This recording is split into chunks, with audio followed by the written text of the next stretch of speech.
American president Donald ട്രംപിന്റെ തുടർച്ചയായ ആശുപത്രി സന്ദർശനങ്ങള് അദ്ദേഹത്തിന്റെ ആരോഗ്യനിലയെക്കുറിച്ചുള്ള പുതിയ ചർച്ചകൾക്കും ആശങ്കകൾക്കും വഴിതുറന്നിരിക്കുകയാണ്. 13 മാസത്തിനിടെ മൂന്നാമതും അദ്ദേഹം ആശുപത്രി സന്ദർശനത്തിനൊരുങ്ങുന്നത് ട്രംപിന്റെ ശാരീരികക്ഷമതയെയും ഭരണത്തില് തുടരാനുള്ള മാനസികാരോഗ്യാവസ്ഥയെയും കുറിച്ച് മെഡിക്കല് വിദഗ്ധരില് സംശയമുണർത്തുന്നു. ചൊവ്വാഴ്ച വാൾട്ടര് റീഡ് മെഡിക്കല് സെന്ററില് വെച്ച് നടക്കുന്ന മെഡിക്കല് ഡെന്റല് പരിശോധനകൾക്കായി പ്രസിഡന്റ് സമയം നിശ്ചയിച്ചിട്ടുണ്ട്. ഇതിനു മുമ്പ് 2025 ഏപ്രിലില് വാർഷിക ശാരീരിക പരിശോധനയ്ക്കായും പിന്നീട് ഒക്ടോബറില് ഒരു ഫോളോ അപ്പ് പരിശോധനയ്ക്കായും അദ്ദേഹം ഡോക്ടർമാരെ കണ്ടിരുന്നു.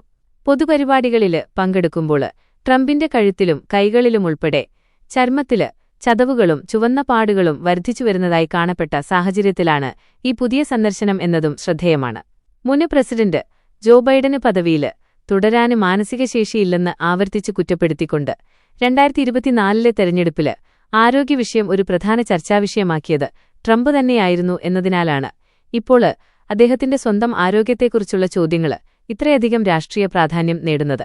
21 ലക്ഷത്തോളം സന്തുഷ്ടരായ ഉപഭോക്താക്കളും 2 ലക്ഷത്തോളം തിമിര ശസ്ത്രക്രിയകളും പൂർത്തിയാക്കിയ മലബാറിലെ ഏക കണ്ണാശുപത്രി Al Salama eye hospital, hospital road, Perinthalmanna. ശാരീരിക ആരോഗ്യത്തിന്റെ കാര്യത്തില് കണക്കുകള് ഇതിലും ആശങ്കാജനകമാണ്. അദ്ദേഹം ജോലിക്ക് യോഗ്യനാണെന്ന് ഇപ്പോൾ 44% ആളുകൾ മാത്രമാണ് അഭിപ്രായപ്പെടുന്നത്. മുൻപത്തെ 54% നിന്നുള്ള വൻ ഇടിവാണിത്. ഏറ്റവും പ്രായം കൂടിയ അമേരിക്കന് പ്രസിഡന്റായി അധികാരമേറ്റ 79-കാരനായ ട്രംപ് താന് മികച്ച രീതിയില് ആരോഗ്യവാനാണെന്നും 30 വർഷം മുമ്പത്തേക്കാള് ഉന്മേഷം തോന്നുന്നുണ്ടെന്നും ആവർത്തിച്ച് അവകാശപ്പെടുന്നുണ്ടെങ്കിലും യാഥാർത്ഥ്യം മറ്റൊന്നാണെന്ന് വിലയിരുത്തപ്പെടുന്നു. സമീപ മാസങ്ങളില് ആവർത്തിച്ചുള്ള ചതവുകൾക്കൊപ്പം ട്രംപിന്റെ കണങ്കാലുകളില് വൻതോതില് വീക്കമുള്ളതായും കാണപ്പെട്ടിരുന്നു. കൂടാതെ പ്രധാനപ്പെട്ട ഔദ്യോഗിക യോഗങ്ങൾക്കിടയില് പ്രസിഡന്റ് ചിലപ്പോഴൊക്കെ കണ്ണുകള് അടച്ചിരിക്കുന്നതും പരസ്യമായി ശ്രദ്ധയിൽപ്പെട്ടിട്ടുണ്ട്. ട്രംപിന്റെ ആരോഗ്യത്തില് ആഴത്തിലുള്ള എന്തോ പ്രശ്നമുണ്ടെന്ന ആശങ്ക മുന് വൈറ്റ് ഹൌസ് ഡോക്ടർമാരും ഇപ്പോൾ പങ്കുവയ്ക്കുന്നുണ്ട്. വൈറ്റ് ഹൌസ് ഒരു തരത്തിലുള്ള ശാരീരിക അസുഖവും പുറത്തു പറയാൻ ആഗ്രഹിക്കുന്നില്ലെന്നും എന്നാൽ പ്രായമായ ആളുകൾക്ക് ആരോഗ്യപ്രശ്നങ്ങൾ ഉണ്ടാകുക സ്വാഭാവികമാണെന്നും പ്രസിഡന്റിനിപ്പോൾ ഏകദേശം 80 വയസ്സായെന്നും മുൻ വൈസ് പ്രസിഡന്റ് ഡിക് ചീനിയുടെ കാർഡിയോളജിസ്റ്റായിരുന്ന ജോനാഥന് റെയ്നര് ചൂണ്ടിക്കാണിക്കുന്നു. വൈറ്റ് ഹൌസിന്റെ ഭാഗത്തുനിന്ന് ഈ വിഷയത്തില് സുതാര്യതയുടെ കുറവുള്ളതായാണ് അദ്ദേഹം വിലയിരുത്തുന്നത്. തന്റെ മാനസികാരോഗ്യ പരിശോധനകളിലെല്ലാം മികച്ച ബൗദ്ധിക സ്കോറുകൾ നേടിയിട്ടുണ്ടെന്ന് ട്രംപ് മുമ്പ് അവകാശപ്പെട്ടിരുന്നെങ്കിലും ഈ പരിശോധനാ ഫലങ്ങളൊന്നും തന്നെ പൊതുജന പരിശോധനയ്ക്കായി ഇതുവരെ ലഭ്യമാക്കിയിട്ടില്ല.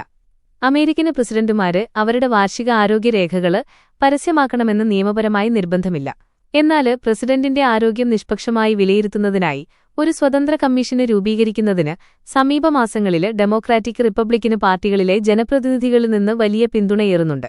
അതിനിടെ പ്രസിഡന്റിന്റെ മെഡിക്കല് റെക്കോർഡുകളുടെ പരിശോധനയുമായി ബന്ധപ്പെട്ട് ട്രംപിന്റെ മുൻനിര ആരോഗ്യ ഉദ്യോഗസ്ഥരും തങ്ങളുടെ വാദങ്ങളുമായി രംഗത്തുണ്ട്.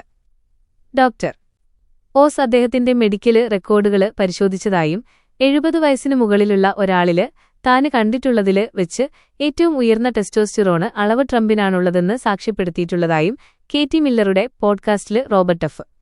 കെന്നഡി വെളിപ്പെടുത്തി. എങ്കിലും ട്രംപിന്റെ തുടർച്ചയായ ആശുപത്രി സന്ദർശനങ്ങള് അമേരിക്കന് രാഷ്ട്രീയത്തിലും ആരോഗ്യരംഗത്തും വലിയ ചർച്ചയായി തന്നെ തുടരുകയാണ്.